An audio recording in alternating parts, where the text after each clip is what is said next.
அருள்மிகு குமரகிரி தண்டாயுதபாணி சுவாமி திருக்கோயிலில் சேலத்தில் எப்படி குட்டி பழனி என்று ஒரு சிறப்பானதொரு பழனியாக நமது அம்மாப்பட்டி சேலம் மாவட்டத்திற்கு ஒரு சிறப்பானதொரு கோயிலாக அமைந்திருக்கிறது.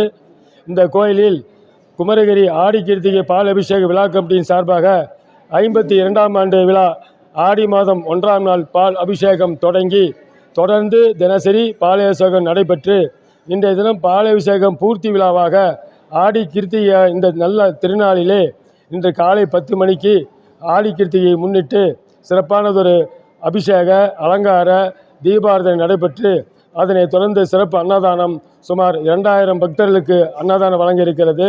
இந்த ஆடி கிருத்திகையின் மகிமை என்னவென்றால், நமது ஒரு குழந்தை பிறக்கும்போது எப்படி தாய்ப்பால் அருந்தி வளர்கிறதோ அதே போல் மனிதனுடைய வாழ்க்கைக்கு அன்றாடம் அத்தியாவசிய தேவையாக தேவைப்படுது பால். இந்த பாலிலிருந்து உற்பத்தி ஆவது தான் தயிர், தயிரிலிருந்து உற்பத்தி ஆவது வெண்ணெய், வெண்ணெயிலிருந்து உற்பத்தி ஆவது நெய்.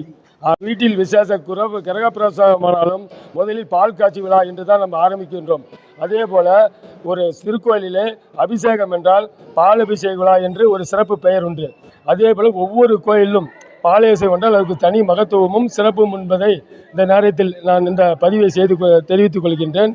அதே போல் இந்த கோயில் இன்னும் வெகு விரைவாக திருப்பணி நடைபெற்று வெகுவாக இந்த ஒரு 6-7 மாதத்திற்குள் கும்பாபிஷேகம் நடைபெறும் என்பதை தலைவர் அவர்கள் என்னிடத்தில் அறிவித்துள்ளார்கள். அந்த மகிழ்ச்சியான செய்தியை தங்கள் மூலம் நமது சேலம் மாவட்ட மக்களுக்கு மட்டுமல்லாமல் தமிழ்நாட்டில் இருக்கின்ற முருக பக்தர்கள் அனைவருக்கும் இந்த மகிழ்ச்சியான செய்தியை நான் அறிவிக்க கடமைப்பட்டிருக்கின்றேன். திருக்கோயிலுடைய அறங்காக்குழுவின் சார்பாகவும் திருக்கோயிலுடைய அறங்காளர் திரு ஏ ஆறுமுகம் அவர்களும் மலைப்பாதை கமிட்டியுடைய தலைவராக இருந்து இப்பொழுது இந்த பணியை செயல்பட்டு கொண்டிருக்கிறார் என்பதை தெரிவித்து, அவரோட அறங்காளர்களும் செயல் அலுவலர்களும் இருந்து ஒத்துழைப்பு நல்கி கொண்டிருக்கின்றார்கள். இதிலே மாவட்ட தலைவர்கள் மற்றும் திருக்கோயிலுடைய நிர்வாகிகள், குமஸ்தாக்கள் மற்றும் அனைத்து குழுவை சார்ந்தவர்கள், ஊர் பொதுமக்கள் நமது ஆடி கிருத்திகை பாலாபிஷேக கமிட்டியின் சார்பாக எனது நன்றியை தெரிவித்துக் கொள்கிறேன். நன்றி, வணக்கம்.